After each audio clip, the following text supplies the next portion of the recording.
الرجیم بسم اللہ الرحمن الرحیم نحمدہ ونصلی علی رسول الکریم وعلی آلہ واصحابہ وذریتہ اجمعین رب اشرح لی صدری ویسر لی امری واحلل عقدۃ من لسانی یفقہوا قولی واجعل لی وزیرا من اہلی آمین یا رب العالمین۔ الحمدللہ ہم لوگ سورہ آل عمران کی آیت نمبر 20 تک پڑھ چکے ہیں۔ آج آیت نمبر 21 سے شروع کریں گے۔ تو اللہ تعالیٰ فرماتا ہے اعوذ باللہ من الشیطان الرجیم ان الذین یکفرون بآیات اللہ، بے شک وہ لوگ جنہوں نے کفر کیا اللہ تعالیٰ کی آیات کے ساتھ، جنہوں نے نہیں مانا اللہ تعالیٰ کی آیات کو، وَيَقْتُلُونَ النَّبِيِّينَ بِغَيْرِ الْحَقِّ، اور انبیاء کو ناحق قتل بھی کرتے رہے۔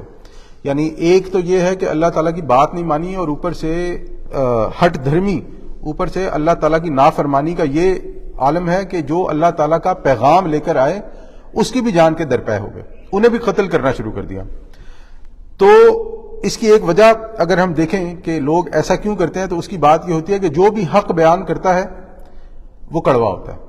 یہاں پر ایک بات اور ہم سمجھیں کہ حق بیان یا حق کا کڑوا ہونا ہمیں اس بات کی اجازت نہیں دیتا کہ ہم لوگ حق بیان کرتے ہوئے خود بھی کڑوے ہو جائیں۔ مثلا غلط بات ہے، ہم اس کو غلط کہیں گے، لیکن اس کا مطلب یہ نہیں ہے کہ ہم دوسروں کو ذلیل بھی کرنا شروع کر دیں گے۔ یہ بات ہمارے لیے سمجھنی بہت ضروری ہے، کیونکہ آپ دیکھیں کہ جتنے بھی انبیاء آئے، اللہ تعالیٰ نے جتنے بھی انبیاء کو حق بات بتانے کے لیے مبعوث فرمایا، ان میں سے کوئی بھی غلط کردار کا بندہ یا اخلاق جو ہے وہ گھٹیا اخلاق کے انسان نہیں تھے، وہ سارے اعلیٰ اخلاق تھے۔ نبی صلی اللہ علیہ وسلم سے حضرت آدم سے لے کے نبی صلی اللہ علیہ وسلم تک جتنے بھی انبیاء آئے وہ سب اعلیٰ اخلاق کے مالک تھے۔ بہرحال جو بھی حق بیان کیا جاتا ہے، کیونکہ وہ حق جو معاشرے کے ویل آف لوگ ہوتے ہیں، جو اچھا کھانے پینے والے لوگ ہوتے ہیں، ان کو وہ حق برا لگتا ہے، تو وہ لوگ کیا کرتے ہیں کہ حق بات بیان کرنے والے کے خلاف ہو جاتے ہیں۔ اور جو اللہ تعالیٰ بیان فرما رہا ہے کہ جو لوگ پھر حد سے آگے نکلنے والے ہوتے ہیں وہ حق بات بیان کرنے والے کو قتل بھی کر دیتے ہیں۔ اور یہاں پر اللہ تعالیٰ فرما رہے ہیں کہ ہم سے پہلے جو بنی اسرائیل نہیں بلکہ ان سے بھی پہلے جو اقوام گزری ہیں، انہوں نے یہ کوشش کیا کہ وہ انبیاء کو قتل کر دیں۔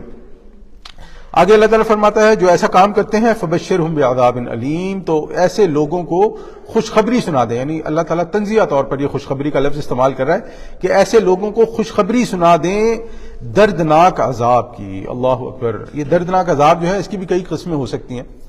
یعنی کہ دردناک عذاب یہ بھی ہو سکتا ہے کہ اللہ تعالیٰ انسان کو کسی ایسی بیماری میں مبتلا کر دے کہ انسان کے ایسی زندگی سے موت اچھی، یا اللہ تعالیٰ انسان کو کسی ایسے غم میں مبتلا کر دے کہ انسان ڈپریشن کا شکار ہو جائے اور وہ بالکل اپنے جو ہے نا ہوش و حواس ہی کھو بیٹھے، یا انسان کو اللہ تعالیٰ کسی ایسے معاملے میں مبتلا کر دے کہ انسان کو دن رات صبح شام کی فکر ہی نہ ہو۔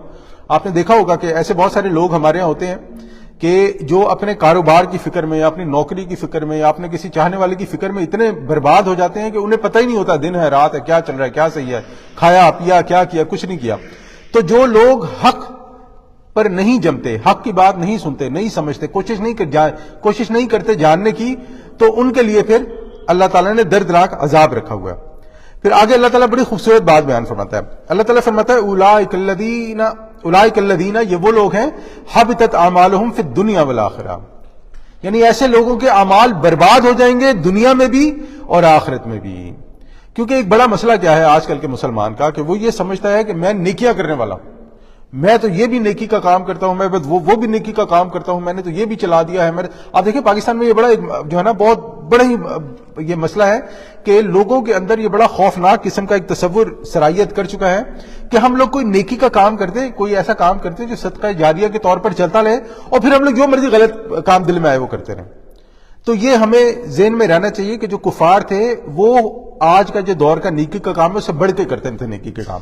کیسے کہ جو لوگ حج کرنے آتے تھے وہ ان کو کھانے کھلاتے تھے، ستو گھول کے شربت پلاتے تھے، ان کی خدمت کرتے تھے، ان کے لیے کیا کیا نہیں کرتے تھے۔ اس سے بڑا کام ہو سکتا ہے کہ جو اللہ کے گھر جائے حج کرنے کے لیے، لیکن اللہ تعالیٰ فرماتا ہے کہ جو حق بات کو نہیں مانتا، جو اللہ کے حق کو قبول نہیں کرتا، پھر ان کے تمام اعمال وہ چاہے دنیا میں ہے وہ آخرت میں ہے، یعنی دنیا والے ہیں وہ بھی برباد ہوں گے اور آخرت میں بھی ان کا کوئی ٹھکانہ نہیں ہوگا۔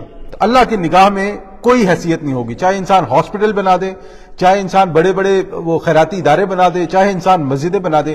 بلکہ آپ نے تو دیکھا ہوگا، اب تو یہ بھی ٹرینڈ چل گیا ہے کہ یہ جو بینک والے ہیں وہ مسجدیں بنا کے دیتے ہیں، یعنی پاکستان میں حتیٰ کہ وہ عرب ممالک میں بھی جہاں سے میں بھی آیا ہوں، وہ بڑے بڑے بینک انہوں نے اپنی اپنی مسجد بنائی ہے، اور کیا خوبصورت مسجد ہے، سبحان اللہ، ماربل کا کام اور زبردست قسم کے قالین، بہت خوبصورت مسجد. لیکن یہ یاد رہے کہ علماء کے نزدیک یہ بات متفق علیہ ہے کہ سود کے پیسے سے بنی ہوئی مسجد جائز نہیں.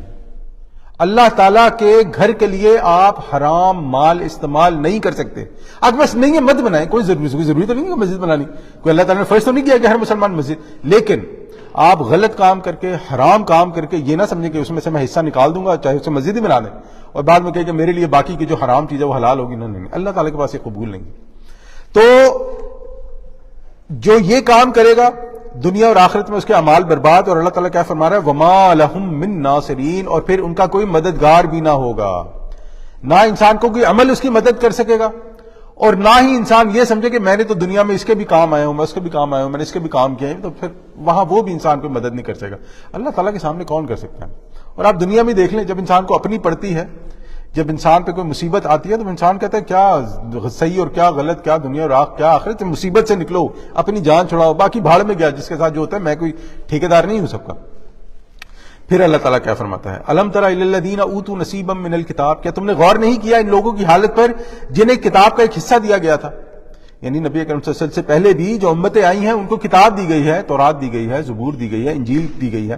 یدعون الی الکتاب اللہ لیحکم بینہم، اب انہیں بلایا جاتا ہے اللہ کی کتاب کی طرف کہ وہ اس کے مابین فیصلہ کریں. تو اسے ایک بات ہماری سمجھ میں آئی کہ جب ہم نے فیصلہ کرنا ہے کوئی بھی، تو وہ اللہ تعالیٰ کی شریعت کے مطابق، اللہ تعالیٰ کے احکامات کے مطابق ہونا چاہیے. کوئی بھی فیصلہ، وہ چاہے دین کا ہو یا دنیا کا ہو، یہ یاد رکھیں، کوئی بھی فیصلہ میں اس مرضی پر نہیں کر سکتا کہ جو مجھے صحیح لگے گا میں وہ کروں گا. اور پھر میں ایک صاحب کو یہ چیز بتا رہا تھا، وہ کہتے ہیں وہ اللہ تعالیٰ نیتیں جانتا ہے، اللہ تعالیٰ دلوں کے حال جانتا ہے. او بھائی، کیا اللہ تعالیٰ یعنی کہ تمہاری کوئی پرسنل رشتہ داری ہے اللہ تعالیٰ کے ساتھ، کہ اللہ تعالیٰ نے تمہارے لیے کوئی اسپیشل جو ہے وہ کیس رکھا ہوا ہے، تم کو اللہ تعالیٰ کے سامنے اسپیشل کیس ہو کہ تم جو مرضی کرو تمہیں معاف ہے اور باقی سب سے سوال ہوگا؟ ایسا نہیں ہے. اللہ تعالیٰ نے جو حق بیان کر دیا وہ حق ہے، جو اس کو نہیں مانے گا اس کے سارے اعمال برباد ہیں، اس کا کوئی مدد کرنے والا نہیں ہے. اس کے بعد اللہ تعالیٰ فرماتا ہے کہ کتاب دی گئی ہے، جو آپ نے فیصلے کرنے ہیں وہ اللہ تعالیٰ کی کتاب کے مطابق فیصلے کرنے ہیں. اور ثم یتولی فریق منہم، پھر ان میں سے ایک گروہ پیٹ پھیر لیتا ہے، وہم معرضون، اور اعراض کرتے ہوئے. آج کے مسلمان کا بالکل یہ حال. آپ پوچھا اللہ کو مانتے ہو؟ بالکل مانتا ہوں. رسول کو مانتے ہو؟ ہاں بالکل مانتا ہوں. کون کافر نہیں مانتا ہے؟ قرآن کو مانتے ہو؟ بالکل مانتا ہوں. کون کہ قرآن کو مانتا ہے؟ اگر کوئی ان کو نہیں مانے گا تو تم کہتے ہو وہ کافر ہے. بالکل کافر ہے. لیکن قرآن کے حلال کیے ہوئے کو حلال جاننا اور قرآن کے حرام کیے ہوئے کو حرام ماننا، یہاں پر آتے ہی جان نکل جاتی ہے. یہاں پہ آتے ہی اللہ تعالیٰ کی تمام غفوریت یاد آتی ہے، رحیمیت یاد آتی ہے. تمام جو اللہ تعالیٰ نے ماننے کی چیزیں، جو اللہ تعالیٰ نے واضح طور پہ جو چیزیں صحیح اور غلط کہی ہیں، وہاں پر آتے ہی تمام معاملات جو ہے وہ انسان کے ڈگمگانے لگتے ہیں. آگے اس پہ بات آئے گی، اس پہ مزید بات کریں گے. ذالک، یہ اس لیے بانہم قالوا، وہ لوگ کہتے ہیں، یا اسے ہم قالو کا مطلب ہوتا ہے کہنا، وہ کہتے ہیں، یا اگر ہم اسے دوسرے الفاظ میں کہیں کہ وہ لوگ سمجھتے ہیں. کیا سمجھتے ہیں؟ لن تمسنا النار، ہمیں تو آگ ہرگز نہیں چھوئے گی، الا ایام معدودات، مگر یہ کہ گنتی کے چند دن. یعنی کہ پہلی بات یہ ہے کہ چھوئے گی نہیں. دوسری بات یہ کہ اگر کہیں ایسا معاملہ ہو بھی گیا تو وہ گنتی کے چند دن ہی ہے جو ہمارے ساتھ ہوگا. آپ دیکھیں کہ اللہ تعالیٰ کے رحیم اور غفور ہونے کی کس قدر خوفناک قسم کی تشریح ہے کہ میں اپنے لیے دنیا کا ہر گناہ جائز کر لوں، یہ سمجھتے ہوئے کہ کیونکہ میں فلانا نیک کام کر رہا ہوں تو میرے لیے یہ گناہ بھی جائز ہے، یہ بھی حرام جائز ہے، یہ بھی فلانا جائز ہے، یہ بھی ڈمانا جائز ہے، میں چاہے اس کا حق ماروں، میں چاہے اس کا حق ماروں، میں چاہے اس کے لیے برا کروں، اس کے لیے برا کروں. اور آپ دیکھیں، آپ سوچیں آج جو ہمارا حال ہے، آپ سوچیں کہ ایک عام مسلمان کی سوچ کیا ہے اس کے بارے میں، دین کے بارے میں کیا ہے. وہ کہتے ہیں دین کا مطلب ہے کہ آپ کے چند ایک کام ہے کرنے کے، آپ روزے رکھ لیں، نمازیں پڑھ لیں، زکاتیں دے دیں، لوگوں کو کھانا کھلا دیں، کسی کو کپڑے پہنا دیں، اگر کسی کی کوئی مصیبت ہے دور رکھ دیں، بس ہو گیا، دین کا سارا کام ختم ہو گیا، اس کے علاوہ میری کوئی ذمہ داری. آپ سوچیں اس سے زیادہ کوئی سوچتا ہے دین کے بارے میں؟ اگر آپ کسی سے دین کا تصور پوچھیں کیا ہوگا؟ جھگڑے ہوں گے، جھگڑے تو نہیں کہنا چاہیے، بس جھگڑے ہی ہوتے ہیں کہ جو ہے نا نماز کیسے پڑھنی ہے، میرا طریقہ صحیح ہے، تمہارا طریقہ صحیح ہے، تو فلانی جماعت سے ہوں، میں اس جماعت سے ہوں، میں یہ ہوں. لیکن وہاں پر بھی ساری بحثیں جو ہیں وہ عبادات کے طریقوں پر ہی ہیں. اور یہ سب مانتے ہیں کہ اگر کوئی حنفیوں کے طریقے سے نماز پڑھے، کوئی جو ہے وہ بریلویوں کے طریقے سے پڑھے، کوئی سلفیوں کے طریقے سے پڑھے، نماز سب کی ہو جاتی ہے. یہ سب مانتے ہیں، یہ اہل سنت سے سب مانتے ہیں، کوئی یہ نہیں کہتا کہ اگر اس طریقے سے نماز پڑھو گے تو نہیں ہوگی. صرف جو بحث ہوتی ہے وہ اس پہ ہوتی ہے کہ افضل کس کی ہے. لیکن یہاں پر تو یہ بات ہو ہی نہیں رہی. یہاں پر یہ بات ہو رہی ہے کہ کیا اس بنا پر لوگ یہ سمجھیں کہ اللہ تعالیٰ انہیں جہنم میں نہیں ڈالے گا، کیونکہ انہوں نے اپنے ذہن میں، اپنے تصور میں، ایک اپنے طریقے سے انہوں نے ایک اللہ تعالیٰ کا اس قدر خوفناک تصور گڑھ لیا ہے کہ وہ سمجھتے ہیں کہ میں کچھ بھی کروں مجھے 7 خون بھی معاف ہیں. اور آپ دیکھ لیں، سوچ لیں، کسی کے بارے میں بھی اپنے آپ سے شروع کر لیں اور پھر جو اقرب فی الاقرب کی بنیاد پہ سوچ لیں جو آپ کے پاس لوگ ہیں. اور اس کی وجہ کیا ہے؟ اس کی وجہ وہی ہے جو اللہ تعالیٰ نے اس سے پہلے بیان فرمائی ہے کہ جو اللہ تعالیٰ نے کتاب دی ہے اس کے مطابق عمل نہیں کرنا، بلکہ اپنے من گھڑت عقائد جو ہیں ان کو مان لینا ہے. میرے ابا جی ایسے کہا کرتے تھے، میرے فلانا ایسے کہا کرتا تھا، میرا ڈیمانڈ، یہ تو میرے ساتھ کی بات ہے کہ میں ایک شخص کو بتا رہا ہوں کہ اللہ نے یہ فرمایا ہے، اللہ کے رسول کا یہ فرمان ہے، جو آپ بات کر رہے ہیں اس پہ غلط ہے، تو آگے سے وہ صاحب مجھے فرمائے لیکن میرے ابا جی کہتے تھے. وہ بار 2-3 بار تو سنا، پھر چوتھی بار مجھے بھی غصہ آ گیا کہ جو ہے نا میں آپ کو اللہ اور اس کے رسول کی بات بیان کر رہا ہوں اور آپ مجھے اپنے ابا جی کہہ رہے ہیں. یعنی کہ کیا آپ اپنے ابا جی کو اللہ اور اس کے رسول کے جو ہے وہ لیول پہ سمجھتے ہیں؟ تو یہ ہمارے لیے بڑا معاملہ جو ہے نا وہ خراب ہے.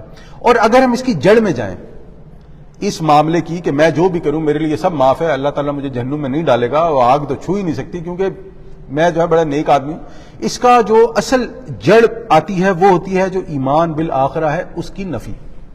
کہیں نہ کہیں انسان کے ذہن میں یہ بات بیٹھی ہوتی ہے کہ یہ آخرت کوئی چیز نہیں ہوتی، یہ جو میں کر رہا ہوں نا یہ میرے لیے بیسٹ ہے، اور اگر کہیں آخرت ایگزسٹ کرتی بھی ہے تو میں نے تو نکل ہی جانا ہے. میں نے کلمہ پڑھا ہوا ہے، میں نبی صلی اللہ علیہ وسلم کی امت میں سے ہوں، میں قرآن کو بھی مانتا ہوں، میں یہ بھی جانتا ہوں کہ نبی صلی اللہ علیہ وسلم میری شفاعت کی. اپنے تئیں پتہ نہیں کیوں نہیں یہ لگتا ہے کہ یہ سب کچھ ہوگا. اس کے مقابلے میں ہم صحابہ کو دیکھیں، نبی صلی اللہ علیہ وسلم کی تو بات نہیں کرتے، وہ تو اللہ کے رسول ہیں. آپ صحابہ کو دیکھیں کہ صحابہ نے اپنی زندگیوں میں کیا عمل ہے جو نہیں کیا. جنگیں لڑی، لڑائیاں لڑی، اپنی جانیں دی، زخمی ہوئے، بیٹے مر گئے، کسی کے والدین مر گئے، کسی کا کیا ہوا، پھر بھی راتوں کو کھڑے ہو کے نمازوں میں رو رو کے دعائیں کرتے تھے، یا اللہ معاف کر دے. حضرت عمر رضی اللہ تعالیٰ عنہ جنت کی بشارت دنیا میں دے دی اللہ کے رسول صلی اللہ علیہ وسلم، لیکن جب اپنے بستر مرگ پہ ہیں تو اللہ تعالیٰ سے دعا کر رہے ہیں کہ اگر یا اللہ میں برابر پر ہی مجھے چھوڑ دینا کہ جتنی نیکیاں اتنی میرے گناہ ہو جائے اور اس پر ہی میں چھوٹ جاؤں تو کافی ہے. اور ایک آج کا مسلمان ہے وہ تو ڈرتے یہ بات کر رہا ہوں، وہ تو ایسے وہ تو اپنے آپ کو یہ سمجھتا ہے کہ گویا نبی کے بعد اس کا ہی نمبر ہے. میں ڈرتے نبی نہیں کہہ رہا، مطلب نبی کے بعد تو میں ہی ہوں جو اس دنیا کا خالص ترین مسلمان ہے. وغرہم فی دینہم ما کانوا یفترون، اور انہیں دھوکے میں مبتلا کر دیا ہے ان کے دین کے بارے میں ان چیزوں نے جو یہ گھڑتے رہے ہیں. اور آج آپ دیکھیں کہ ایک مسلمان کے ڈی ٹریک ہونے کا، ایک مسلمان گمراہ جو ہوتا ہے اس کی وجہ کیا ہوتی ہے؟ اس کی وجہ یہی ہوتی ہے کہ دین نہیں سیکھتا. آپ دیکھ لیں، آپ کسی کو یہاں پہ آتے ہیں نا، آپ لوگ آپ کسی کو بلائیں، دعوت دیں یہاں پہ آنے کی. اس جمعے کو میں نے ایک صاحب کو دعوت دی، میں نے کہا آپ آئیں، انہوں نے کہا نہیں کلاسوں پہ نہیں آیا جاتا ہم سے، بس جمعے پہ آ جاتے ہیں اتنا کافی ہے. اور میں 100% کہہ سکتا ہوں کہ ان صاحب کو انگلش کا ایک لفظ بھی نہیں آتا. وہ جمعے پہ بھی آتے ہیں، انگریزی کا جو میں خطبہ دیتا ہوں اس کا بھی شاید کوئی 1-2-4 لفظ سمجھتے ہوں تو سمجھتے ہوں. لیکن میں نے اس کے بعد دوسرے جملہ نہیں کہا کیونکہ مجھے یہ خوف تھا کہ میں اگر کچھ اور بات کی تو وہ کوئی ایسی بات نہ کر دیں کہ وہ جانا ان پہ کفر کا فتویٰ لگ جائے.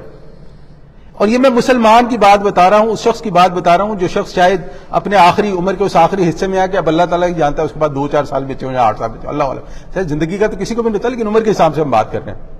اس کی وجہ یہی ہے کہ اپنے من گھڑت خیالات، شیطان نے دھوکے میں مبتلا کر دیا ہے دین کے بارے میں. نماز پڑھنے آگے تو سمجھتے ہیں آج میں نے بہت بڑا احسان کر دیا ہے نعوذ باللہ اللہ تعالیٰ کے اوپر.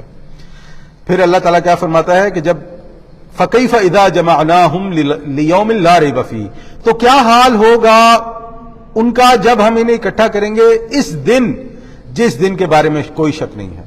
اور یہ جو آخرت کا معاملہ ہے، ایمان بالآخرہ کا معاملہ ہے، یہ کوئی دین میں نئی چیز نہیں ہے.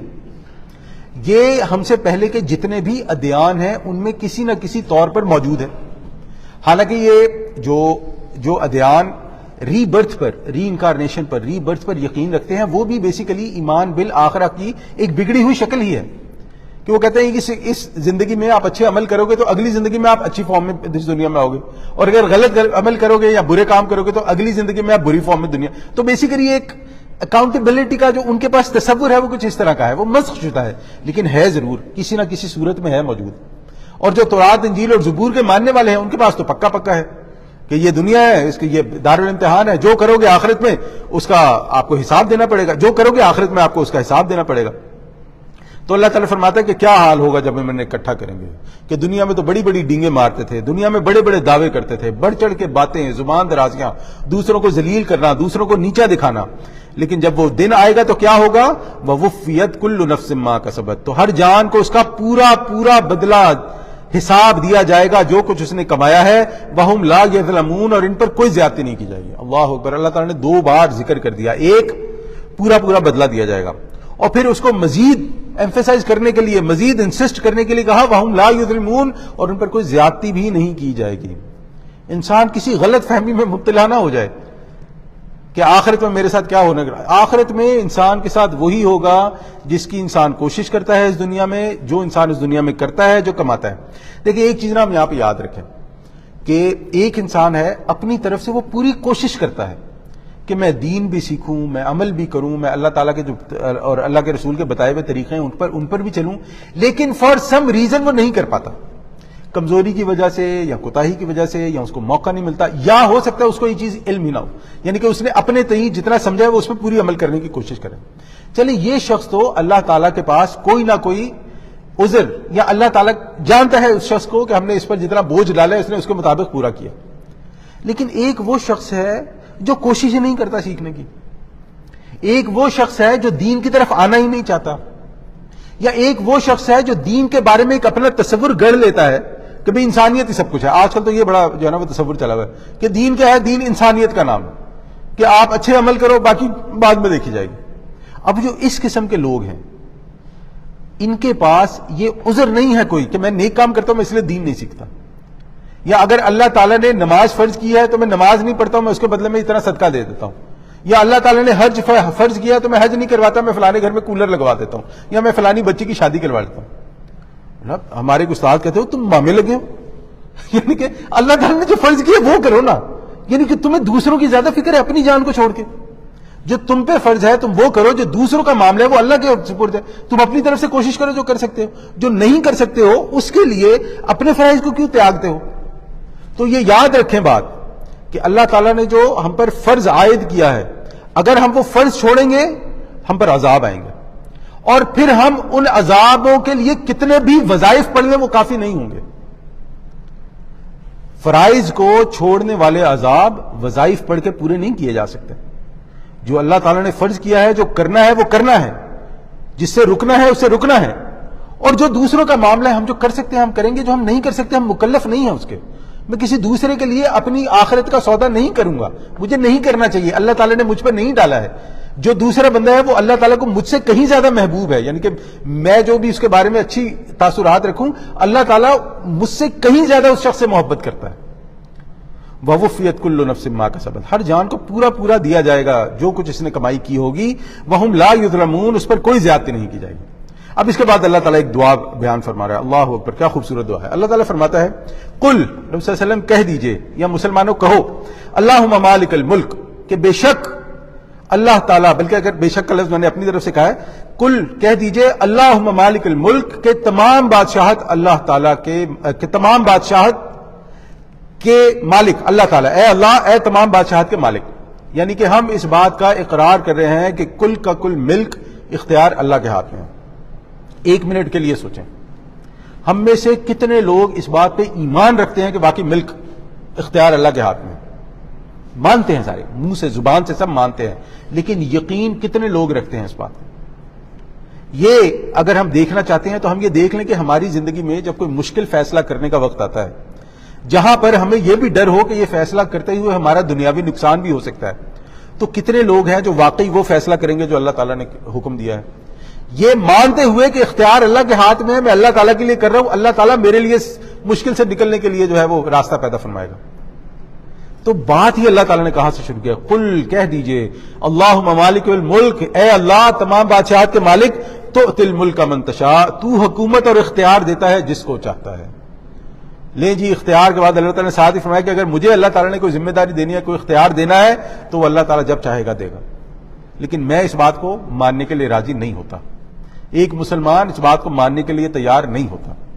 پھر اللہ تعالیٰ فرماتا ہے وَتَنزِعُ الْمُلْكَ مِمَّن تَشَاءُ، تو سلطنت چھین لیتا ہے جس سے چاہتا ہے، اختیار چھین لیتا ہے جس سے چاہتا ہے، ذمہ داری چھین لیتا ہے جس سے چاہتا ہے۔ اللہ تعالیٰ جانتا ہے کہ یہ میرے لیے اچھا ہے یا برا ہے۔ لیکن پھر وہی بات ہے، ہم میں سے کتنے لوگ ہیں جس چیز کو مانیں گے؟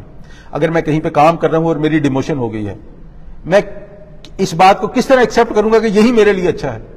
یا اگر میں کوئی بزنس کر رہا ہوں اور اس میں میرے سے نقصان ہو گیا ہے، میں ایک دم جو ہے وہ عرش سے گر کے جو ہے وہ فرش پہ آ گیا ہوں، اور میں اس چیز کو ایکسیپٹ کرنے کے لیے تیار نہیں ہوں، اور میں دوسروں کو اس کا بلیم دیتا ہوں یا whatever X Y Z چیزیں، اس کے بعد اللہ تعالیٰ فرماتا ہے وَتُعِزُّ مَن تَشَاءُ، اور تو عزت دیتا ہے جس کو چاہتا ہے، وَتُذِلُّ مَن تَشَاءُ، اور تو ذلیل کر دیتا ہے جس کو چاہتا ہے، بِيَدِكَ الْخَيْرُ، تیرے ہی ہاتھ میں سب خیر ہے۔ اب دیکھیں جتنی بھی باتیں بیان ہوئی ہیں نا، حکومت دینے کی، اختیار دینے کی، اختیار واپس لینے کی، عزت دینے کی، ذلیل کرنے کی، یہ سب کا سب انسان کے لیے خیر ہے۔ ہمیں یہ سمجھنا چاہیے کہ اللہ تعالیٰ ہم سے جتنی محبت کرتا ہے، اللہ تعالیٰ نے ہم پہ جو کرم کیے ہوئے ہیں، جو رحمتیں کی ہوئی ہیں، جو نوازشیں کی ہوئی ہیں، اگر اس میں اللہ تعالیٰ اگر ہمیں کسی مشکل میں ڈالتا ہے، ہمیں کسی مصیبت سے گزرنا پڑتا ہے، چاہے کوئی ایسا معاملہ پیش آ جاتا ہے جس میں بظاہر ہماری حد تک ہو رہی ہے، ہمارے لیے ذلت کا سامان ہے یا ہمارے لیے بے عزتی کا سامان ہے، تو یہ یاد رکھیں کہ اللہ تعالیٰ کے ہاتھ میں خیر ہے۔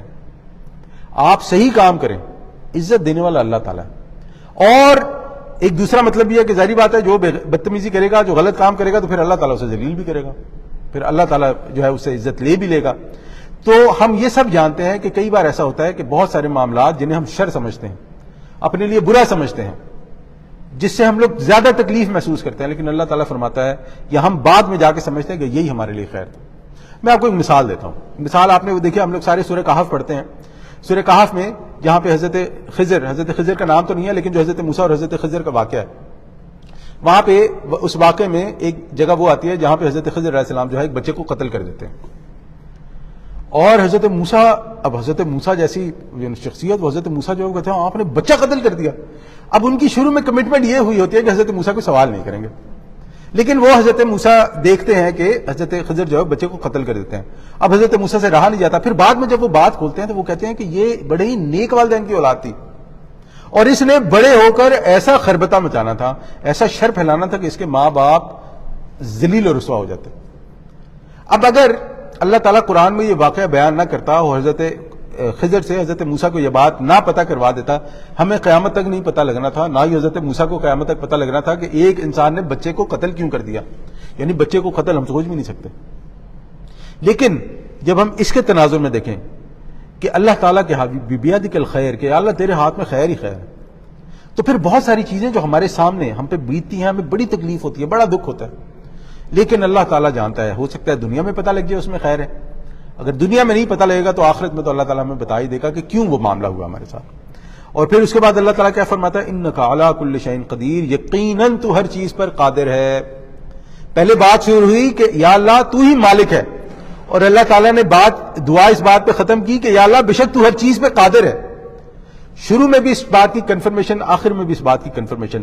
اب ہمارے لیے یہ سمجھنا بہت ضروری ہے، جس بات کی طرف میں اشارہ کرنا چاہ رہا ہوں، کہ یہ عقائد، یہ سمجھ، یہ وزڈم انسان کے اندر تبھی آ سکتی ہے جب انسان دین کو سیکھے۔ دیکھیں، ایک انسان مسلمان پیدا ہو گیا تو اس کا یہ مطلب نہیں ہے کہ اسے دین کا پتہ لگ گیا۔ اگر ایک انسان نے کچھ صورتیں یاد کر لیں، کچھ دعائیں یاد کر لیں، دین کے کوئی معاملات کا علم سیکھ لیا، نماز وغیرہ سیکھ لی، تو اس کا مطلب یہ نہیں ہے کہ اسے ایمان کی جو ہے نا وہ انڈرسٹینڈنگ آ گئی ہے، بالکل نہیں۔ ایمان سیکھنے کے لیے، عقیدہ سیکھنے کے لیے، رسالت سیکھنے کے لیے سیکھنا پڑتا ہے، آپ کو وقت نکالنا پڑے گا۔ میں آپ سے ایک سوال کرتا ہوں، سادہ سا سوال ہے، جواب نہیں دوں گا میں اس کا۔ اگر آپ سے یہ کوئی کہے کہ ایمان بالرسالہ کیا ہے، بول آپ اسے کیا ایکسپلین کریں گے؟ ہم لوگ عموماً کہیں گے ایمان بالرسالہ کا مطلب نبی صلی اللہ علیہ وسلم اللہ کے آخری رسول ہے، یہ ایک جملہ ہے صرف، لیکن ایمان بالرسالہ یہ نہیں ہے، کیونکہ اس میں رسالت پر ایمان لانا ہے، نبی صلی اللہ علیہ وسلم کے صرف نبی صلی اللہ علیہ وسلم کے رسول ہونے کا اقرار کرنا نہیں ہے۔ اب ایمان بالرسالہ سے کیا کیا جڑا ہوا ہے ہمیں پتہ ہے، ایمان بالرسالہ کے آگے کیا کیا چیزیں ہم لوگوں نے سمجھنی ہیں ہمیں پتہ ہے۔ جب ہم کہتے ہیں نبی صلی اللہ علیہ وسلم اللہ تعالیٰ کے آخری رسول ہے تو اس سے کیا مراد ہے ہمیں پتہ ہے۔ حضرت آدم کے بارے میں ہمارا کیا عقیدہ ہونا چاہیے ہمیں، یہ رسالہ، ایمان پر رسالہ کی ساری چیزیں ہیں، اور ہم لوگ رسالت پر سر کٹانے کو تیار ہیں، الحمدللہ نیکی موجود ہے، لیکن سیکھنے کو تیار نہیں ہے۔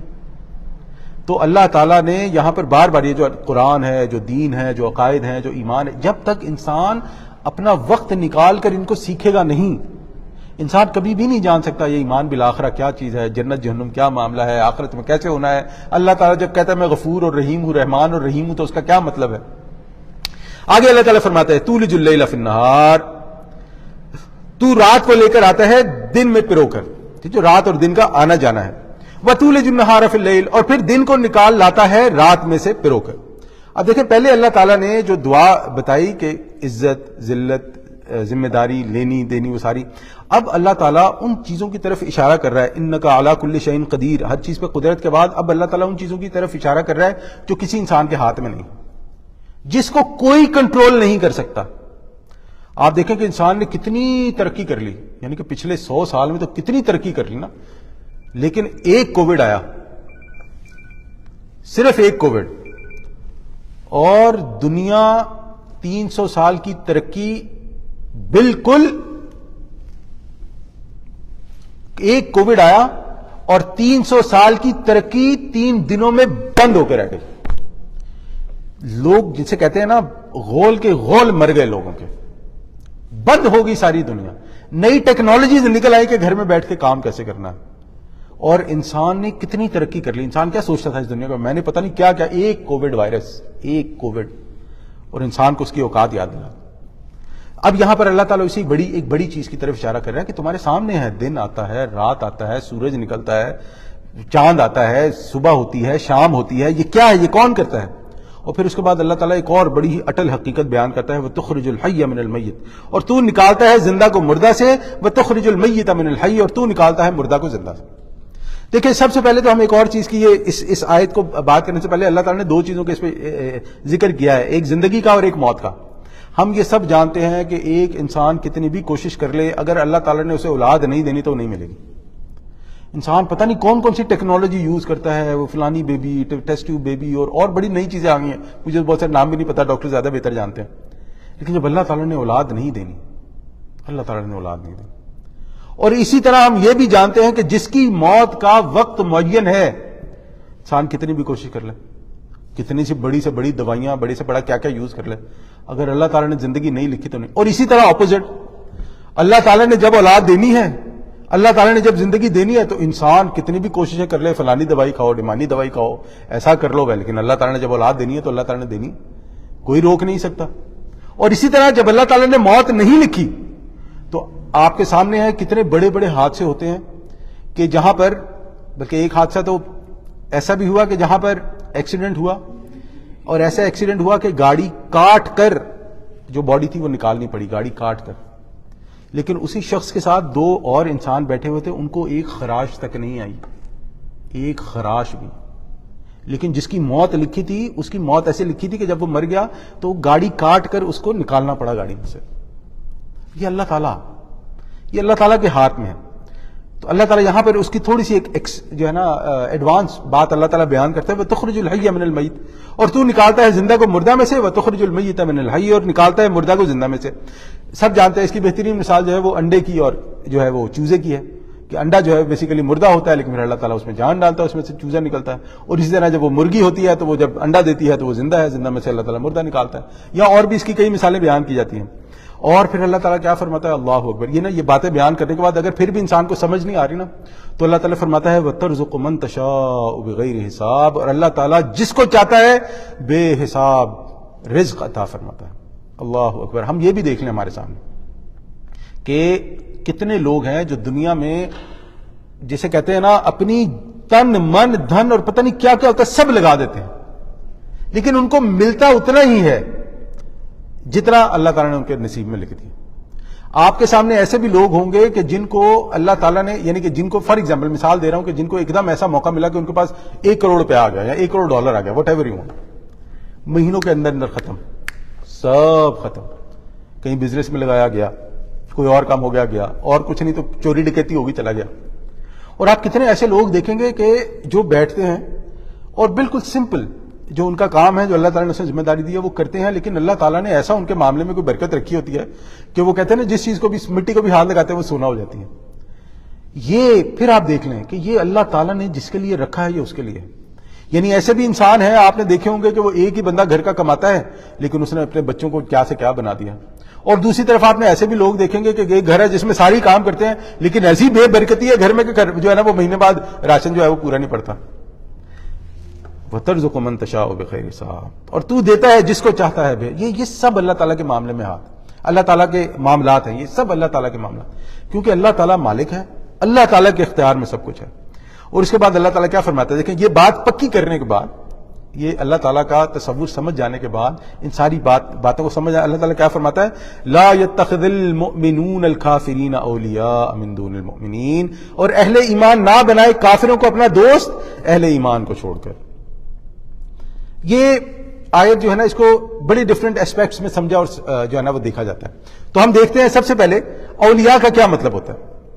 اس سے پہلے ایک چیز ہم سمجھ لیں کہ جب اللہ تعالیٰ فرماتا ہے کہ ایسا نہ کرو, یہ معاملہ تب ہوتے ہیں انسان اللہ تعالیٰ کو چھوڑ کر دوسروں پر جو ہے وہ توکل کب کرتا ہے یا دوسروں کو اپنا دوست کب بناتا ہے جو اللہ تعالیٰ کے نزدیک نہیں ہوتے.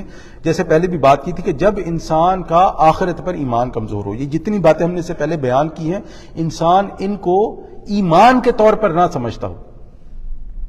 اب دوست کیا ہوتا ہے, اولیاء, جب اللہ تعالیٰ نے فرمایا تو اولیاء کیا ہوتے ہیں. دیکھیں اولیاء وہ ہوتے ہیں جو آپ کا رازدار ہو, اور یا ولی وہ یعنی کہ جو میرا دوست ہوگا, میرا جس کو میں اولیاء سمجھوں گا, جو میرا رازدار ہے, جو میرا پشت بنا ہے, کہ اگر میں کسی مصیبت میں پھنس جاؤں گا تو مجھے امید ہوگی کہ یہ بندہ جو ہے نا مجھے سے نکالے گا. اب یہاں پر جو اللہ تعالیٰ نے فرمایا کہ کفار کے ساتھ آپ نے یہ معاملہ نہیں کرنا. دیکھیں ویسے تو نا بہت ساری باتیں میں اس کے بارے میں کہتا ہوں لیکن ابھی آپ کے سامنے کر لیتے ہیں. یوکرین کی جنگ ہوئی, کیا رویہ تھا. میں نام نہیں لیتا کسی ملک کا, صرف یوکرین کا نام اس لیے لیا کہ بات سمجھنے کے لیے. یوکرین کی جنگ ہوئی تو جتنے یہاں والے تھے نا وہ سارے رونا پیٹنا, سیاپا موت پڑ گئی تھی. ہائے ہائے ہائے, بچے مر گئے, مصیبت پڑ گئی, پتہ نہیں کس نے کیا کہہ دیا, اس نے یہ کر دیا.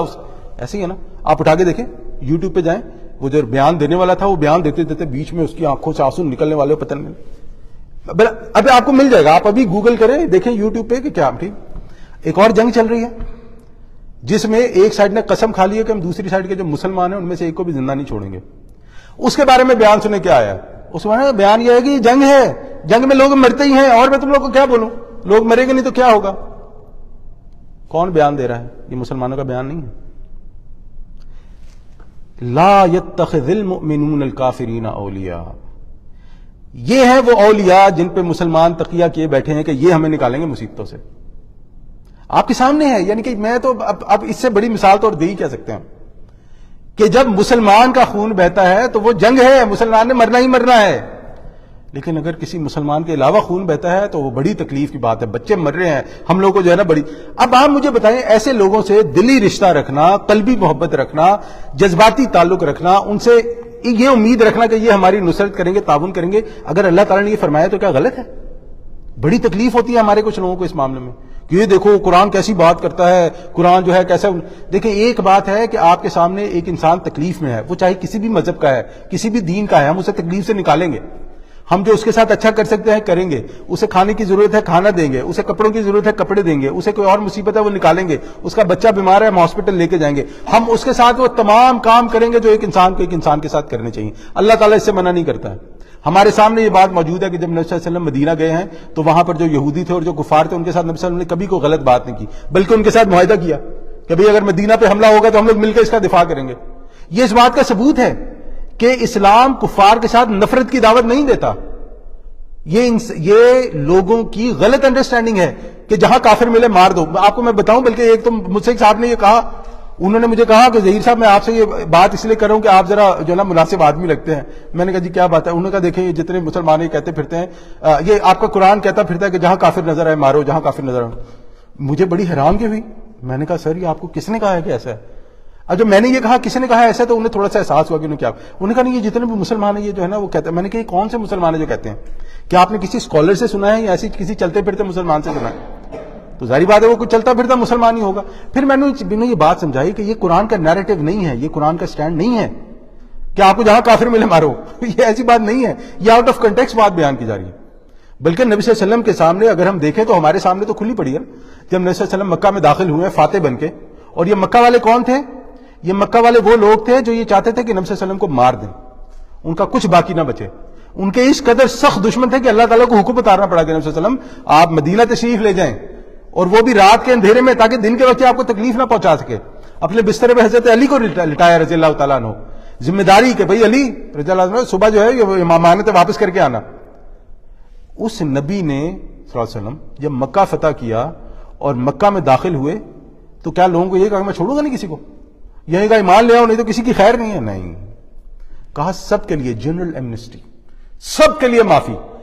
دیر ور سم ایکسیپشنز جو تھیں، اس کے بارے میں ہم بات نہیں کر رہے، لیکن exceptions are always there, exceptions تو ہمیشہ ہوتی ہیں. وہ نبی صلی اللہ علیہ وسلم جس کی یہ سنت رہی ہے، کیا وہی ہمیں حکم دے گا کہ کفار کو مارو؟ نیور. پھر coming back to the point, جب ہماری بات ہو رہی ہے کہ اولیاء نہیں بنانا، ان کو دوست نہیں بنانا، تو اس سے ہمیں یہ چیز ذہن میں رہنی چاہیے. جیسے میں نے ابھی آپ کے سامنے دو چیزیں واضح کی ہیں کہ جب مسلمان کا خون بہتا ہے تو انہیں کوئی تکلیف نہیں. دیکھیں ہم سب کو ایک جیسا نہیں سمجھتے، اچھے لوگ بھی ہیں، بالکل ایسے لوگ ہوں گے جنہیں تکلیف ہوتی ہوگی، لیکن پھر وہی بات ہے دیر ایکسیپشنز. کتنے ہیں ہم سب جانتے ہیں. اسی طرح میں نے جیسے بات کی کہ انسانیت کے طور پر، انسان کے طور پر ہمیں کوئی بھی انسان ہے اسے پوری ہمدردی ہے، وہ کسی بھی دین کا ہے، کسی بھی مذہب کا ہے، اللہ کو مانتا ہے نہیں مانتا ہے، that is none of our business. ہمارے گھر پہ کوئی آئے گا، ہماری کسی کی مدد کی ضرورت ہوگی، ہم کریں گے. لیکن جہاں تک بات ہے کہ ہم انہیں اپنا رازدار بنائیں، ہم انہیں اپنا پشت پناہ بنائیں، ہم یہ سوچیں کہ ہم پہ تکلیف آئے گی تو یہ آگے بڑھ کے ہماری مدد کریں گے، یا ہم یہ سوچیں گے کہ ہمارے ساتھ ہمارے جو ہے ان کے ساتھ جذباتی لگاؤ ہوگا، تو یہ چیز اللہ تعالیٰ کو پسند نہیں. بیسیکلی اس چیز کی اللہ تعالیٰ نے نفی کی ہے. پھر آگے اللہ تعالیٰ کیا فرماتا ہے؟ وَمَن يَفْعَلْ ذَلِكَ، تو پھر جو یہ حرکت کرے گا، بیسیکلی یہ حرکت انسان تب کرتا ہے، پھر وہی بات جیسے میں نے کہا، جب انسان کا توکل اللہ تعالیٰ سے ہٹ کے کہیں اور چلا جائے. تو وَمَن يَفْعَلْ ذَلِكَ، جو بھی کرے گا، فَلَيْسَ مِنَ اللَّهِ فِي شَيْءٍ، تو پھر اس کے ساتھ اللہ تعالیٰ کا کوئی تعلق نہیں ہے. اور جس سے اللہ تعالیٰ اپنا تعلق ہٹا لے، اس انسان کا کیا حال ہوتا ہے دنیا میں. آج دیکھ لیں مسلمانوں کا کیا حال ہے دنیا میں. ایک وہ جو جہاں پر یہ ابھی معاملات چل رہے ہیں نا، اس کے ارد گرد جتنی کنٹریز ہیں نا، ساری مسلمان ہیں، سب مسلمان ہیں. اگر وہ صرف ایک جگ پانی کا بھی ایسے پھینکے نا تو وہ ساری شاید کنٹری جو نا اس میں سیلاب آ جائے. ایسی بات سمجھانے کے لیے بتا رہے ہیں کیا کر رہے ہیں سر. کیا آپ لوگوں کے کوئی ذہن میں آتا ہے ان میں سے کسی نے کچھ کیا ہو؟ سارے آس پاس، یہاں ہم لوگ اتنی دور بیٹھے ہیں امریکہ میں، ہمیں بڑی تکلیف ہے اس کی، لیکن وہ جو وہاں جو اسلام کے ٹھیکیدار ہیں کہ جب ایک ورلڈ کپ کروانا تھا تو اس کے لیے انہوں نے بلینز آف ڈالرز مہینوں کے اندر اندر اسٹیڈیم تیار کر دیے، سالوں کے اندر اندر اپنے آپ کو تیار کر لیا. لیکن جب یہ معاملہ آیا مسلمانوں کو، تو کس سے امیدیں لگائے بیٹھے ہیں؟ ہم فلانی کنٹری کو بولیں گے، ہم فلانے آرگنائزیشن کو بولیں گے، ہم ڈھمانے آرگنائز، اور کیا نکلا اس کا نتیجہ؟ کیا نکلا اس کا؟ صفر. وہ جو مارنے والے ہیں وہ کہتے ہیں کہ اگر ہمارے معاملات میں دخل دیا نا، اگلا بم تمہیں ماریں گے. کیوں؟ کیونکہ کسی کو کسی سے کچھ لینا دینا نہیں ہے. جب تک ہم اللہ اور اس کے رسول کی بات نہیں مانیں گے، ہمارا کوئی حامی اور مددگار نہیں ہے. اور اگر ہم اللہ اور اس کے رسول سے تعلق چھوڑ دیں گے تو پھر دیکھ لیں، آج مسلمان جتنا اس دنیا میں ذلیل ہے ایک مسلمان ہونے کے طور پر، نہ کوئی بدھسٹ اتنا ذلیل ہے، نہ کوئی ہندو اتنا ذلیل ہے، نہ کوئی کرسچن، نہ عیسائی، نہ یہودی، نہ بدھ، کوئی اور دین کے معاملے میں اتنا ذلیل نہیں ہے. اور یہ میں اپنی طرف سے نہیں کہہ رہا ہوں. آپ دیکھیں پاکستان کے ساتھ یہ ایک پڑوسی ملک ہے، وہ فلم جب بناتے ہیں مسلمانوں کے خلاف، وہ بناتے ہی اس پہ ہیں کہ وہ مسلمان مذہبی ہے اس لیے گندا آدمی ہے، وہ مسلمان کیونکہ دینی ہے اس لیے دہشت گرد ہے. اور اچھا مسلمان کسے دکھائیں گے؟ اچھا مسلمان اسے دکھائیں گے جو شراب بھی پیتا ہوگا، جس کو داڑھی واڑی سے بھی کوئی کنسرن نہیں ہوگا، جو ہے وہ باہر نکلتا ہوگا، جو مندروں میں بھی جاتا ہوگا اور جو وہ بھی کرتا ہوگا. اور اس کے مقابلے ہمارے مسلمان کیا کر رہے ہیں؟ بولا بات تو ہے اس پہ ہم جتنی بھی کریں ختم. تو بات سیدھی سی یہ ہے کہ جس نے اللہ کے دشمن سے تعلق قائم کیا اور اللہ سے رشتہ توڑ دیا تو پھر وہ ذلت جو ہے اپنی زندگی میں لکھ لے. دیکھیں یہاں پہ نا ایک بات اور بھی ہے، یہ امپورٹنٹ بات ہے، میں اس لیے اس پہ بہت زیادہ زور دے رہا ہوں. ایک ہے بڑی سطح پہ نا، اور وہ بڑی سطح پہ ہم کچھ نہیں کر سکتے. اب میں یہاں بیٹھا میں کیا کر سکتا ہوں؟ میں دعا ہی کر سکتا ہوں اللہ تعالیٰ کے سامنے. میں اور کیا ایک انسان کے طور پہ کیا کر سکتا ہوں؟ یعنی میری کیا اوقات ہے، میری کیا حیثیت ہے؟ میری جتنی ذمہ داری اللہ تعالیٰ مجھ سے اس کے بارے میں پوچھے گا. اس لیے میں اپنی جتنی میری حد ہے میں اس کی حد تک بات کر سکتا ہوں. نہ میں باہر نکل کے کوئی ہنگامہ کر سکتا ہوں، نہ میں کوئی روڈ بلاک کر سکتا ہوں، نہ میں کچھ توڑ سکتا، کچھ نہیں ہونے والا اس سے، کیونکہ معاملات ایسے حل ہوتے نہیں. لیکن دوسرا معاملہ ہے میرا ذاتی تعلق اللہ تعالیٰ سے کیا ہو. میں مسلمان پیدا ہوا ہوں نا، اللہ تعالیٰ نے ایک مسلمان کے طور پر بھی مجھ پہ ذمہ داریاں رکھی ہیں. میں کم از کم اپنی ذاتی زندگی میں تو اللہ تعالیٰ سے تعلق جوڑوں، جو صحیح ہے اسے صحیح جانوں، جو غلط ہے اسے غلط جانوں، جو حلال ہے اسے حلال جانوں، جو حرام ہے اسے حرام جانوں، جو صحیح ہے اسے صحیح کہوں، جو غلط ہے اسے غلط کہوں. کم از کم اپنی ذاتی زندگی میں تو میں یہ کروں. اللہ تعالیٰ کے پاس قیامت والے دن کم از کم یہ بولنے والا تو ہوں کہ یا اللہ میں جو کر سکتا تھا وہ میں نے کیا، جو میرے اختیار میں تھا، جتنے میری سمجھ بوجھ تھی، جتنی میری عقل تھی، جتنے مجھے سمجھ میں آتا تھا، میں نے وہ سارے کام کیے. تو ہم لوگ یہ یاد رکھیں کہ اس پہلے والے کو سوچ کے دوسرے سے کرنی نہیں کترانی، اور دوسرے والا اللہ تعالیٰ سے پرسنل تعلق بہت سٹرونگ کر کے پہلے والوں کے جو ہے نا ان کی ذمہ داریاں نہیں قبول کر لینی، کیونکہ ہماری ذمہ داری نہیں ہے. نہ مجھے جنگ کرنی آتی ہے، نہ مجھے اسلحہ چلانا آتا ہے، اور میں جو ہے نا وہ کھڑے ہو کے کہوں لوگوں کو کہ تم بھی لڑو تم بھی لڑو. وہ کتوں لڑو، آتے ہی کچھ نہیں ہے، کیا لڑیں گے؟ تو یہ سمجھنی بات بہت ضروری ہے. میں اس بات کو اس لیے کہہ رہا ہوں کہ ہوتا کیا ہے ایسے معاملات میں مسلمان ہو جاتے ہیں جذباتی، بڑے ٹھیک ٹھاک قسم کے جذباتی ہو جاتے ہیں. یہاں پہ تو خیر اتنا معاملہ نہیں ہوتا ہے کیونکہ یہاں پہ تو ڈرتے ہیں سارے نا، قانون کا راج ہے. لیکن پاکستان میں ایسے جذباتی ہوتے ہیں کہ روڈیں بلاک کر دیں گے، فلانا کر دیں گے، ڈمانا کر دیں گے. بیچارے جنہوں نے جو ہے نا وہ ہاسپٹل لے کے ایمرجنسی میں جانا ہوتا ہے وہ لوگ ایمبولینس میں مر جاتے ہیں، اور پھر بعد میں وہ بیان کر دیتے ہیں، لیڈر کہتے ہیں پھر کیا ہے، اللہ کے لیے مر گیا، شہید ہے. وہ تمہارا بچہ مرے نا پھر پتہ لگے کیا ہوتا ہے شہید. بہرحال بات جہاں سے شروع ہوئی تھی کہ ہم لوگ وہ کریں گے جتنی ہم پہ ذمہ داری. الا ان تتقوا منهم تقات، الا ان تتقوا منهم تقاه، سوائے یہ کہ تم ان سے بچنے کے لیے اپنا بچاؤ کرنا چاہو. یعنی آپ کسی ایسے معاملے میں پھنس گئے ہیں کہ جہاں پہ آپ ان کا مقابلہ نہیں کر سکتے، تو پھر آپ یہ کریں گے، وہاں جھوٹ آپ پھر بھی نہیں بولیں گے، پھر بھی آپ کوئی ایسی بات نہیں بولیں گے جو آپ کے دین کے، آپ کے عقائد کے خلاف ہو. تو پھر یہ، لیکن یہ یہاں پر بیسیکلی ہم دیکھا جائے تو یہاں پر یہ وہ بات ہو رہی ہے جب آپ کسی ایسی جگہ پہ، مثلا آپ میدان جنگ میں پھنس گئے ہیں، یا آپ کسی ایسے معاملے میں پھنس گئے ہیں کہ اب آپ جو ہے وہ کچھ کریں گے تو جان سے جائیں گے، تو پھر اس میں یہ کہ آپ ریٹریٹ کرتے ہیں، اب واپس آتے ہیں اور آپ پھر دوبارہ کمک لیتے ہیں. بھاگتے نہیں ہیں، بھاگنا ہی ہوتا ہے کہ آپ بھاگے ہو کہتے ہیں میں واپس نہیں جا رہا، نہیں، اس میں آپ ریٹریٹ کرتے ہیں، واپس آتے ہیں، لوگوں کے ساتھ ملتے ہیں اور پھر دوبارہ اپنا کام کرتے ہیں جو آپ نے کرنا ہوتا ہے. تو یہاں پر یہ ہوگا کہ اگر آپ ایسے اس میں پھنس گئے ہیں جہاں پر آپ ان سے مقابلہ نہیں کر سکتے، یا ابھی کھلا مقابلے کا وقت نہیں آیا ہے، تو پھر you are basically buying time. لیکن اس کا مطلب یہ نہیں ہوگا پھر وہی بات کہ آپ ان سے جھوٹ بولیں، اپنے عقائد کو چھپائیں. یہ بات اللہ تعالیٰ کے نزدیک صحیح نہیں ہے. یہ مصلحت ہے جس مصلحت کی بنا پر جو ہے آپ ان سے کچھ نہ کچھ تعلق رکھیں گے. وَيُحَذِّرُكُمُ اللَّهُ نَفْسَهُ، اللہ تعالیٰ تمہیں ڈراتا ہے اپنے آپ سے. اگر ڈرنا ہے تو پھر اللہ سے ڈرو بھائی، سیدھی سی بات. دیکھیں یعنی تھوڑی سی بات جو ہے وہ کڑوی ہے، لیکن تھوڑی سی بات یہ ہے کہ اگر میں صحیح کام کروں گا، اللہ تعالیٰ نے جس کو حلال کہا ہے اس کو حلال سمجھوں گا، جس کو حرام کہا ہے اس کو حرام سمجھوں گا، کیا ہوگا؟ کیا میں روٹی میری بند ہو جائے گی؟ کہ میرا کھانا بند ہو جائے گا؟ تو یقین جانے آپ مجھے بتائیں، آپ دنیا میں کتنے ایسے لوگوں کو جانتے ہیں جو رات کو کھانا کھائے بغیر سوتے ہیں؟ بولے میں تو کسی کو نہیں جانتا، میں اتنے عرصے سے ہوں، میں کتنا اور کچھ نہیں نا، تو انسان جو ہے نا صرف وہ سوکھی روٹی ہے نا اس کو چائے میں ڈبو کے کھا لے گا، بھوکا نہیں سوئے گا. یعنی کوئی شاید ایک ایسا کوئی کہیں پر ایسا ہو کہ جس کو واقعی کچھ نہ ملتا ہو، لیکن وہ یہ کہ کوئی میدان جنگ ہو تو ہو، ہم اس کی بات نہیں کر رہے ہیں، ہم ایک جنرل بات کر رہے ہیں کیا ہو. اور آپ دیکھیں کہ جو کھانا، یعنی کہ نا میں نے دنیا میں ایسا کٹھور شخص کوئی بھی نہیں دیکھا کہ آپ اسے کہیں کھانا دو تو کہیں میں نہیں دیتا. آپ دیکھیں نا پاکستان میں بھی کتنا بھی ہو، اگر اور کچھ نہیں ہے تو لوگ داتا دربار چلے جاتے ہیں کہ وہاں پہ تو دیگیں لگی رہی ہوں گی، یا اور تو آپ دیکھیں کہ کھانے کا مسئلہ کبھی نہیں ہوتا انسان کو. لیکن میں پھر وہی بات کرتا ہوں کہ انسان اگر صحیح کو صحیح اور غلط کو غلط سمجھے گا تو زیادہ سے زیادہ کیا ہوگا؟ زیادہ سے زیادہ یہ ہوگا کہ انسان کی جو آسائشیں ہیں، انسان کے پاس جو لگژریز ہیں وہ کم ہونی شروع ہو جائیں گی. لیکن اللہ تعالیٰ اسے جو بھی دے گا اس میں رحمت اور برکت کا معاملہ رکھے گا. اگر اللہ تعالیٰ مثال دے رہا ہوں، اللہ تعالیٰ اسے 1000 بھی دے گا تو 1000 1 لاکھ کے برابر ہو جائے گا. اور جس کی رحمت اور برکت نہیں ہے اس کا 1 لاکھ بھی 1000 کے برابر نہیں ہوگا. بولا اور کچھ نہیں تو میں نے تو یہ دیکھا، اور کچھ نہیں تو اللہ تعالیٰ اس کی گاڑی خراب کیے رکھتا ہے. کبھی ٹائر پنکچر ہو گیا ہے، کبھی گاڑی کا ایکسیڈنٹ ہو گیا. اور میں ایک اور بات ہوں، ضروری نہیں ہے کہ میری غلطی سے ہی ہو. مثلا میں گاڑی چلا رہا ہوں، میں اپنی طرف کو پیچھے ادھر سے آگے ٹھک مار دے گاڑی کو، اور میرا تو نقصان ہو گیا نا، وہ چاہے اس کی انشورنس ہی ملا کے دیکھا، میری تو 5-10 دن کی وہ پرابلم ہوگی نا کھڑی.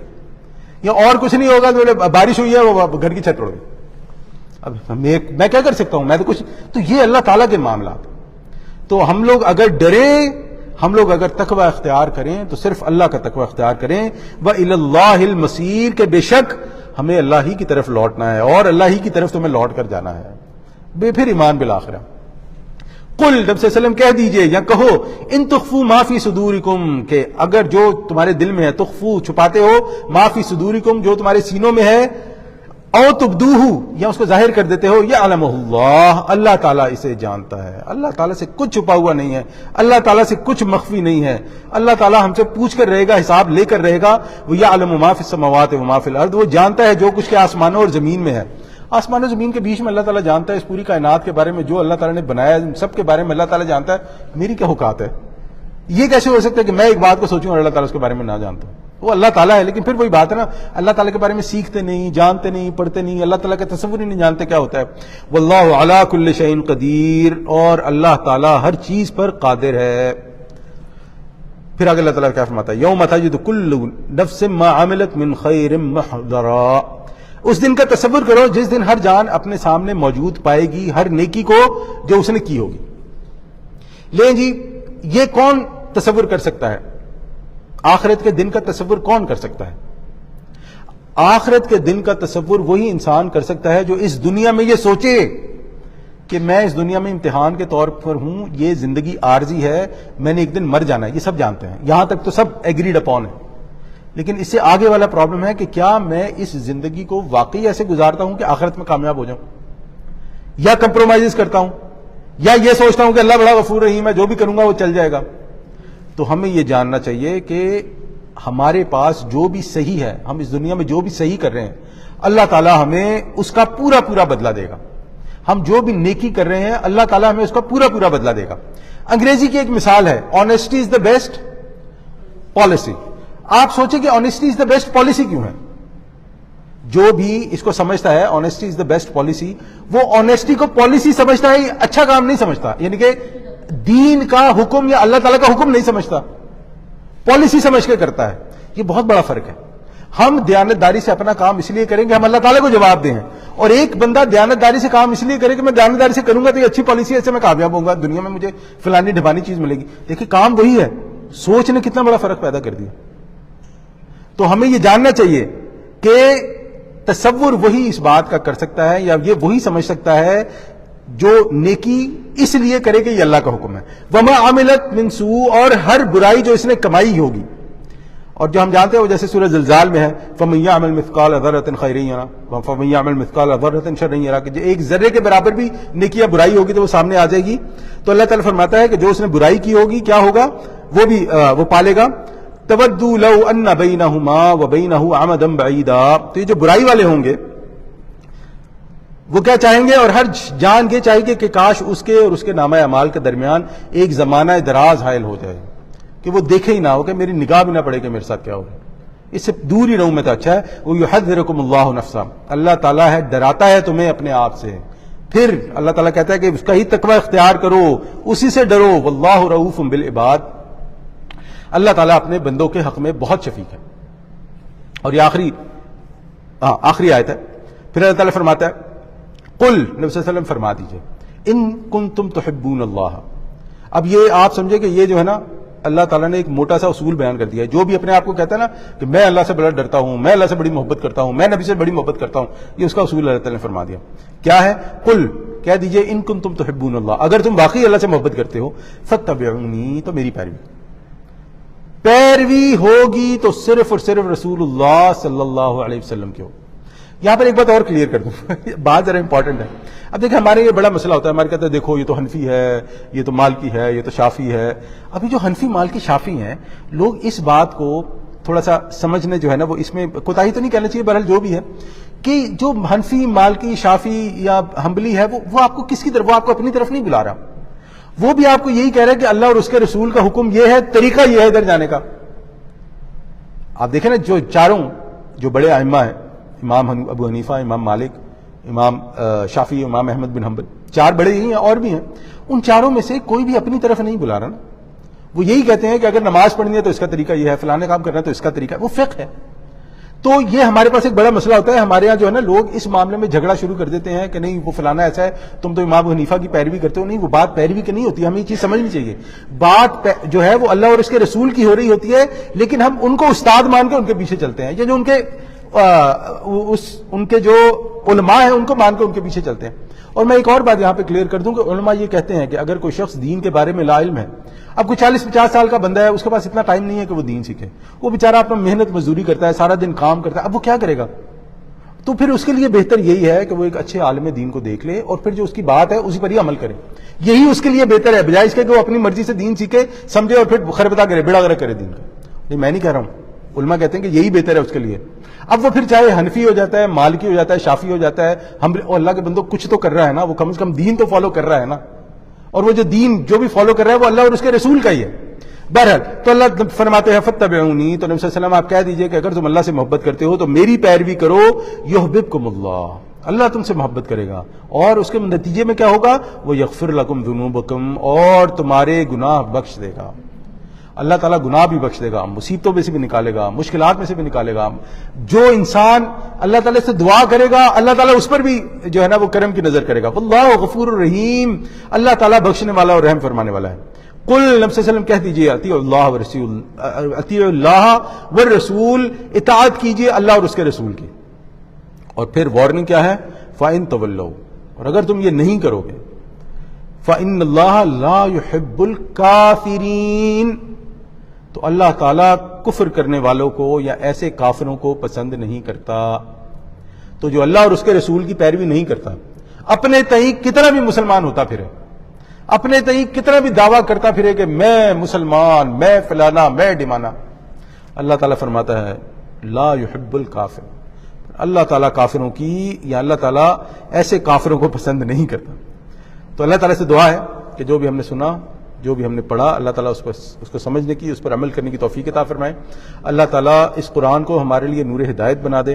اللہ تعالیٰ ہمیں نبی صلی اللہ علیہ وسلم کی سنت پہ عمل کرنے والا بنا دے. اللہ تعالیٰ ہمیں اس دین پہ چلنے والا بنا دے.